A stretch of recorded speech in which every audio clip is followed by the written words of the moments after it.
What's up, Dragon Brood? So, several of you that follow the channel know that we played some Deathtouch lists during the last season, actually last 2 seasons, I believe. And they actually were okay. I actually enjoyed them, they were a lot of fun, and we played some interesting cards. The cool part is we got some other stuff to help Deathtouch of all things in this set. So of course, we had to come back to it and try to do it again. And it's in Jund colors, which I know people like. So, hey Jund lovers, here's another way to play Jund in Standard for you. But before we get to that, you know I'm gonna ask, please like this video to help it be seen by more people. Then hit the subscribe button because that helps me out. And then finally hit the notification bell because that helps you out. Get notified every time I put one of these wacky decks up as we get closer to Kaldheim release. Because who doesn't want more deck ideas? I think you do, and that's one way to make sure you get them. But with all that being done, assuming you did it, why don't we go ahead and take a look at this Jund Deathtouch list. Okay, now because we're playing a Deathtouch list, our removal is going to be a little bit different than normal because we're going to be trying to use our creatures as removal because everything has Deathtouch. So obviously we're going to be playing some different things, which means we're kind of foregoing some of the standard stuff you normally see, like Blood Chief's Thirst, right? Not going to be found on this list. Could be a mistake in deck building, but I think it actually opens up the doors for a few more things. So going down the list here, we've got 4 Foulmire Knight. Super cheap, 1 mana. It lets us draw cards if we need to. So it fills a couple of roles, but mostly it's a 1 mana 1/1 with Deathtouch. We're playing Ram Throughs. We're playing 3 of those, and these are one of the best removal cards we can play because you literally just say, all right, cool. I'm just going to deal damage to your thing. And I have Deathtouch. It's dead. So for 2 mana, you can take down a whole lot of things, which is kind of nice. Then we have Shovel, Bane of Monsters. We're playing 2 of those. Probably could have squeezed another one in, but I was running out of room. But again, we had this in a list, the Abzan list. I don't know, it might have been earlier today or yesterday. I don't know what the timeline is. I'm making all these videos. I forget which is coming before which. But when something dies, if you've tagged it with the bounty counter from Shovel, you get to draw a card, gain 3 life. So that helps the deck. But he's also a 1/3 Deathtouch, all on his lonesome. And then we're playing 4, actually no, 3. I cut 1. Mire Tritons. But we're playing, this is a 2/1 for 2. Not exciting, but it does have Deathtouch. That's what we like to see. And then after you mill a couple of cards, you get to gain 2 life. Don't hate anything, and it fits very well in this list. Then we're also going with Inscription of Abundance. This is another card I really like in this list. Partly because getting all 3 parts is fantastic, but honestly, mostly just fighting is good enough. You can fight some smaller creatures and kill them, or you could trade off one of your small creatures for one of their big ones. Or if they go to block, or you decide to block something and you don't want to trade, you can put 2 counters on a thing. Good flexible card and works perfectly in this type of list. Then one of the new cards, Finn, the Fangbear. We're playing 3 of those. It's a 2 mana 1/3, has Deathtouch. And then whenever a creature you control with Deathtouch deals damage to a player, that player gains 2 poison counters. And once they have 10, game is over. So what that means is you just have to connect 5 times. It doesn't matter for how much damage. As long as you hit the opponent, they are going to lose. So that's actually a really good thing. I don't know how that's going to play out in its entirety. We may just kill the opponent before then.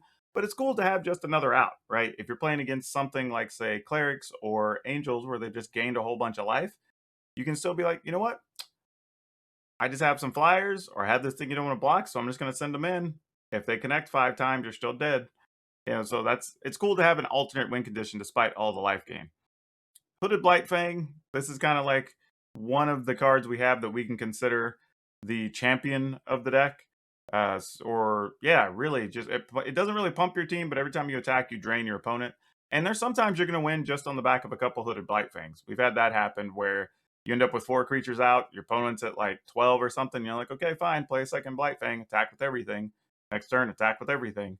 Right? And between the damage that happens and the drain damage from the Blightfang, that's sometimes enough. So good all-around card here.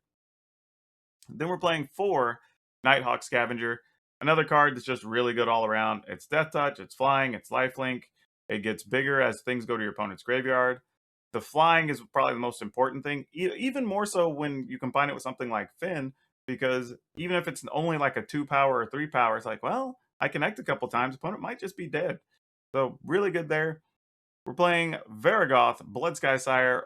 We had this in the Abzan list as well. This is a 2/3, 3 mana Deathtouch. boast for a black and a colorless, and then lets you search for a card and then put it on top of your library. So that works a bunch of ways in this deck. We might need to find removal to get rid of a big thing. We might want to go find a Nighthawk Scavenger to get the last points of damage in. We just, who knows? Like, there's a bunch of things we might want to go get for different reasons. We might need something just to gain life. You know, that's a thing. So it's cool that you have that opportunity and option available to you. Then we're playing 3 Porcupairs. And I know this is a little funny because people who haven't seen the other deck lists are probably looking and going like, why the hell are you playing Porcupair? That card's awful.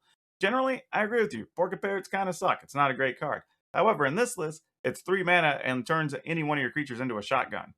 So you can take down whatever you want for 3 mana and just ping things and clear the way, and your creatures can get in. Now, be aware, this doesn't work with Finn whenever you try to shoot your opponent, because Finn only cares about combat damage. So you can't get creative and just like, I'm going to shoot you and give you 2 poison counters. It doesn't really work that way. You actually have to attack to get the bonus from Finn. Then we're playing 3 Questing Beasts. Just one of the best cards probably ever printed for 4 mana, especially in green, but it does have Deathtouch and haste. Fits the bill with everything else we're trying to do. And then we're playing 2 Zagras, which the spell costs 1 less for each creature in your party, and it has flying, Deathtouch, haste. Other creatures you control have Deathtouch, but they all have Deathtouch anyway, so it doesn't really matter. And then when a creature you control deals combat damage to a Planeswalker, you get to destroy that Planeswalker, which is also a bonus, right? So you can come right in, get rid of a big Planeswalker, and that's awesome too, to know that's not an issue. As far as being cheaper, we don't have a ton. We've got Rogues, because we have Shovel, and we have Nighthawk Scavenger. Finn is a warrior, so possibly that helps what we're trying to do. And then we also have a Rogue in Varragoth. So not really a lot of options. At best, you're going to be looking at Zagras being -2. A lot of times it's going to be -1. But that's actually not the worst thing for the abilities he comes in to play with. And he's flying and haste, which is a big deal. Looking at the lands, nothing too fancy here. We decided to go with 3 Blightstep Pathways. Actually, no, 4 Blightstep Pathways, 4 Crag Crown, 4 Darkboar, 2 Fabled Passage. And I went with that because there's a lot of times we're going to want those mana to come in untapped. So you want to kind of just limit the number of tapped lands you have. So it's not exciting, but it's kind of the right play here. Then we have 2 forests, 1 mountain. We have 5 swamps. I thought we had 6. Ended up with 5 somehow. I don't know what I did there. And then 2 Temple of Malady. Again, between the Temple of Malady and the Fabled Passage, is probably all the lands we want coming into play tapped. We are playing 24, so maybe there's a little bit of flex room. That's arguable, but overall, pretty cool, interesting list. Yeah, the best thing we got from here, from the new set, really was Finn, to see how that works out. And then, of course, getting a green-black land, a pathway that actually really fits perfectly into this, and it's one of the things this deck was looking for. Getting use of Varragoth could be good. We'll see how it plays out. It's kind of an experiment at this point, but I do like what we're doing overall with this list. It's really exciting, it's different, it's fun, and it should hold up against all the other aggro decks you expect to see early in the format. Also, remember, if you haven't, please like this video so we get it in front of more people. Hit the subscribe button because that helps me grow my audience. And then, finally, if you'd be so kind, hit that notification bell so you get notified every single time I put one of these deck lists up. But that's all I have for you for now. We'll see you next time.